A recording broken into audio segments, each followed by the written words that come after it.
This election season should be recognized for anything. It should be recognized for the exact level of exaggeration and manipulation that certain left-wing factions have gone through to demonize the candidacy of Donald Trump through the release and production of advertisements that not only fearmonger, but are explicitly based on false premises, and I think reflect the current crisis of the American political discourse that we've been in for a long while, and it's simply coming to a head right now. So in this video, we're going to go over three separate political ads from this season that I think exemplify this problem. We're going to analyze them from the lens of philosophy and hopefully use them as an example of what we need to look at and correct in order to have a healthier political conversation. Before we get into that, I hope you're doing well. I'm Christian Watt. Thank you so much for being here. If you enjoy political and social commentary with a philosophical bent, then I must implore you, please like, share, comment, subscribe, do whatever you can, my friends, to ensure our channel is successful. We are almost at 20,000 subscribers, and I'm so excited, and I'm very grateful to have all of you along this journey with me to be building this army of thinkers that will usher in the revolution of the mind that not only, I think, restores our republic, but encourages the citizenry of this republic to think about our nation, and most importantly, our world in a way that is both uncommon, that is deep, but most importantly is edifying. So if that sounds like a good program to you, then I would encourage you, again, like, share, comment, subscribe, do whatever you can. Now please enjoy the video. So the first advertisement we're going to look at, actually before I get into that, let me actually mention, let's set some backdrop here. Political advertisements as a category, I think, are inherently wrought with falsehood or exaggeration. Why? Because political advertisements are an extension of the art of politics. And unfortunately, when we live in a culture such as ours, where politics used to be the maintenance of the proper functions of governance in a procedural and orderly fashion, which is, and it's now simply the application of power in as many ways as can possibly be applied with only the appearance of process, because we understand that politics can be applied in a manner that goes beyond process. Look at the administrative state, completely usurps separation of powers. That's a different story, different day. So when you have this kind of corrupted politics, you should expect its constituent subjects to follow from it. And one of those constituent subjects being political advertisements. So as a category, I have a serious problem with political advertisements unless they are focused upon the accomplishments of the particular candidate in a manner that is truthful and a manner that is also inspiring. But oftentimes they are not. Oftentimes when they focus on a particular candidate, they either lie about their accomplishments, they either exaggerate themselves, exaggerate their opponents, so on and so forth. It is a poison. And people get tired of these advertisements every single election year, primarily because of the volume of them. You see them everywhere, on YouTube, on your TV, wherever you are. But I'm not necessarily, if we had a volume of content that was actually inspiring and informing and engaging to us as a citizenry, that would be a fulfillment of civics. And it would be a great thing because it would keep us engaged in the social and political process. But we don't have that in this country. Many countries don't have that, because politics is a facsimile. It's a shell of its former self. And so we ought to look towards that fundamental issue, the corruption of politics from what was supposed to be a limited process to what is now an expansive process, and factor that into how it influences political advertisements and their production. So without further ado, let's go to the first advertisement, which discusses abortion and Project 2025. And this was made by a group that is obviously trying to demonize President Trump. Let's watch this together. Let's go. Dr. Davis, what do I do? John, she needs an abortion, or she's going to die from the pregnancy. Sorry, that's not happening. What are you doing? Who are you? I'm your Republican congressman. Now that we're in charge, we banned abortion. No exceptions.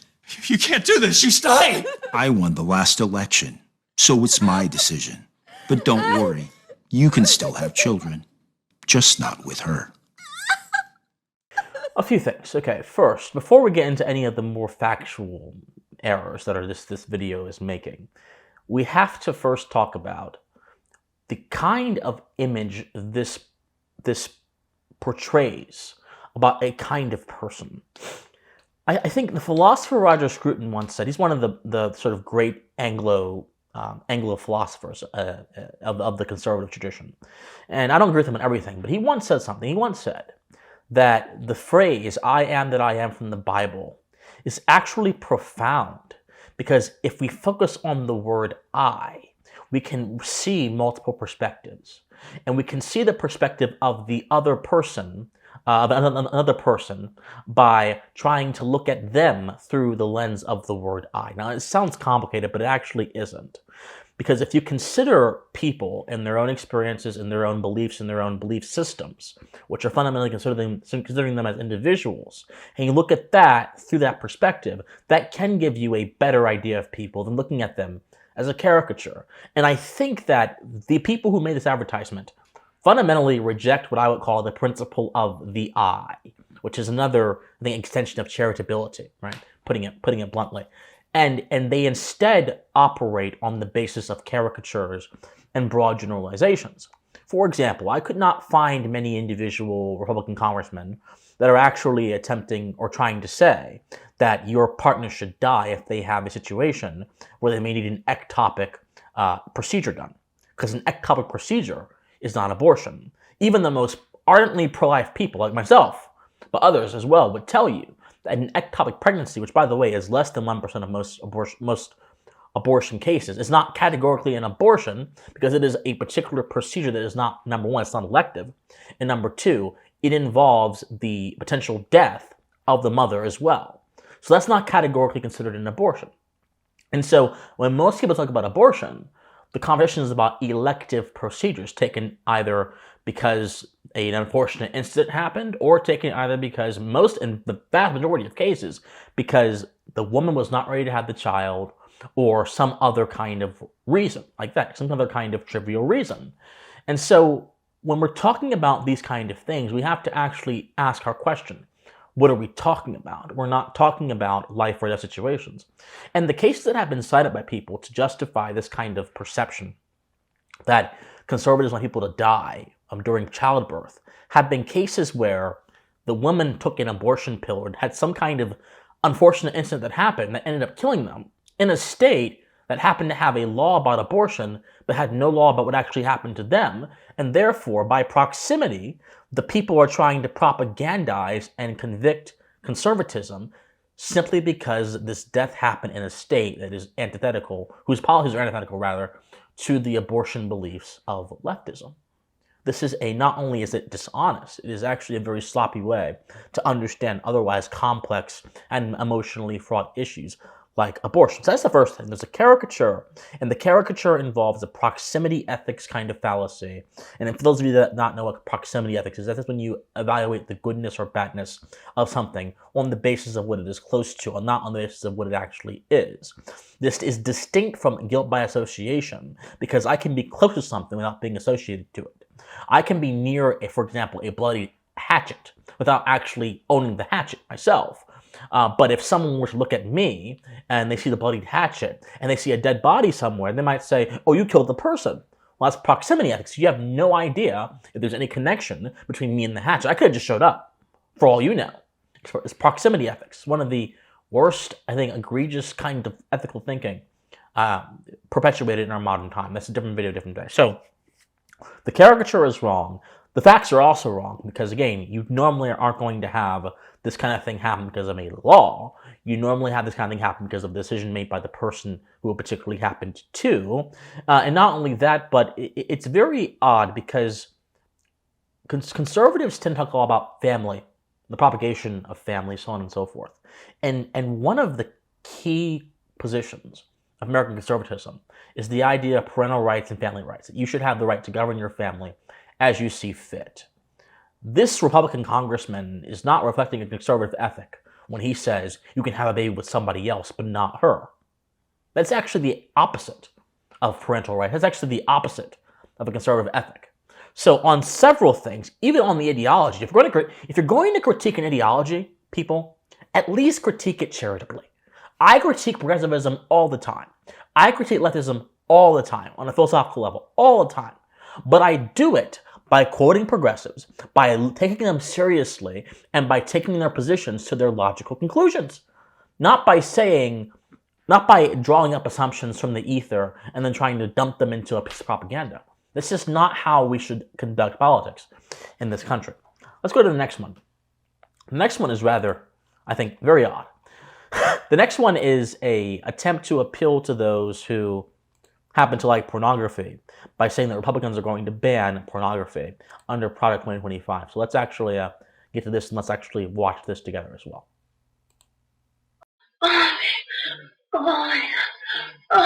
Oh! Sorry, you can't do that. What the hell, man? How'd you get in here? I'm your Republican congressman. Now that we're in charge, we're banning porn nationwide. You can't tell me what to do. Get out of my bedroom, you creep! I won the last election, so it's my decision. I'm just gonna watch and make sure you don't finish illegally. Well, I think the first thing that should probably be said about this is that the idea of a nationwide abortion ban has not even been in the top 20 talked about ideas in this political election season. Actually, that's actually an idea that that is quite fringe, and that again is being taken from a think tank pamphlet created by a particular set of policy experts who happen to have an opinion on how governance should be conducted, but have absolutely no inherent connection with President Trump himself.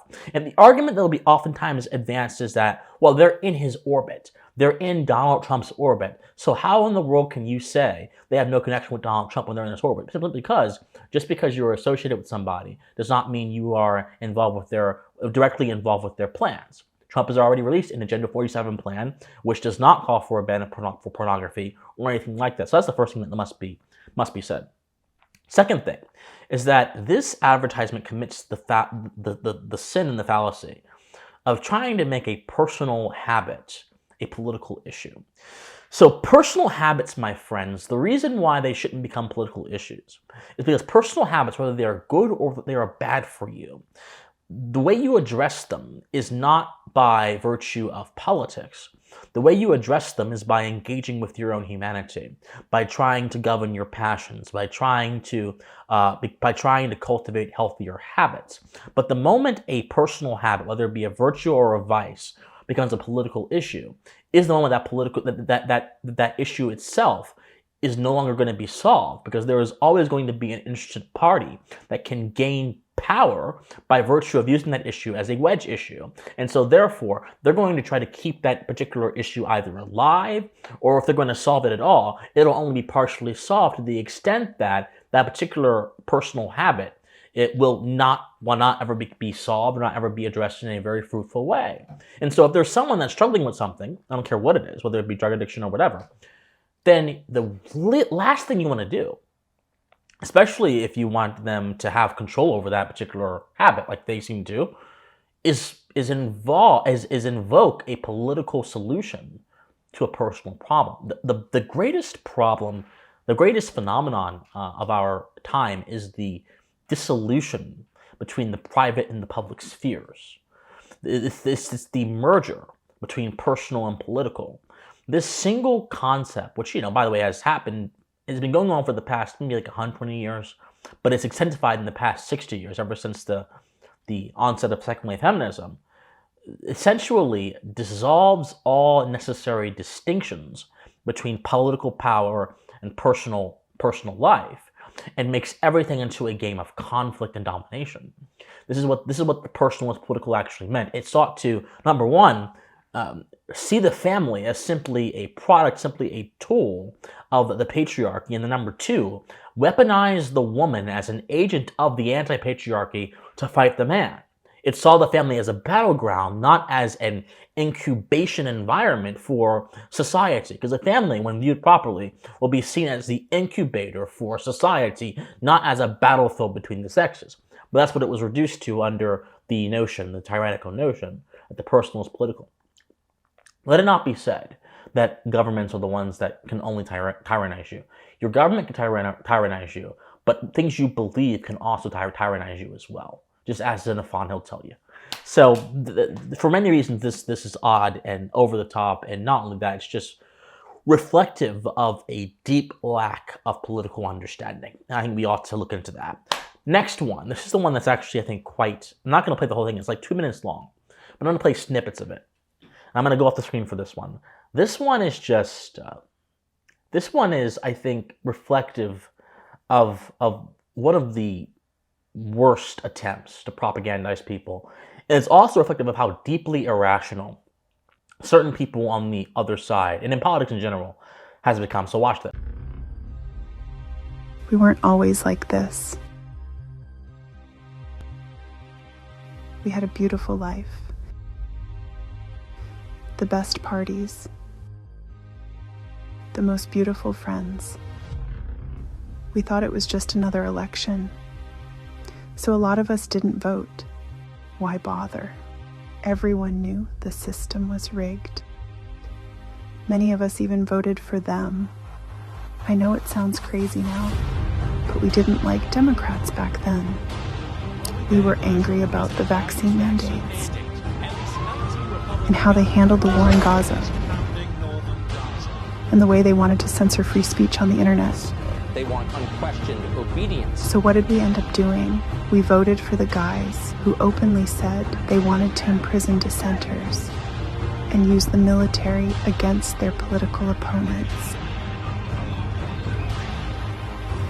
So yeah, you were wrong on that. Big time. When Trump got sick and died, Vance was 39 years old when he became president. 30 years later, he's still president today. Musk and Thiel poured all of our resources into artificial intelligence so they and their friends could become immortal. So according to this advertisement, what's going to happen if Donald Trump wins is, number one, they want him to pass away, which I think is, by the way, regardless of what your political beliefs are, wishing that upon anybody is rather sick and demented, and it shows a black heart, a lack of humanity. So that's the first thing I must say. Second of all, it assumes that if he passes away, which again, God forbid, and that's just sick to wish upon somebody, that J.D. Vance will somehow gain power for life, because the Supreme Court will somehow allow him to. Now, the Supreme Court has actually ruled against the Trump administration several times, and there's been, in those times, by the way, Trump has been upset about. So I don't know how exactly they presume the Supreme Court will all of a sudden become a teetotaler for whatever the administration does, when there were several instances where the court actually ruled against the administration. And then it says that Elon Musk and Peter Thiel are going to use the newfound power under Vance to become immortal with AI. And then it says, well, first of all, let's assume that all those two events did happen, and then they tried to become immortal. The kind of conservative ethic that is quite present in attitudes towards society is opposed to transhumanism. And by the way, this is one of the problems I think Elon Musk and others are going to have as time goes on, as they continue to be a part of the coalition, is that transhumanism, I think, for many people who are conservative, they would view it as kind of like playing God or being in a place that you ought not to be. And J.D. Vance is not someone who's like a cosmopolitan liberal futurist. He's the exact opposite of that.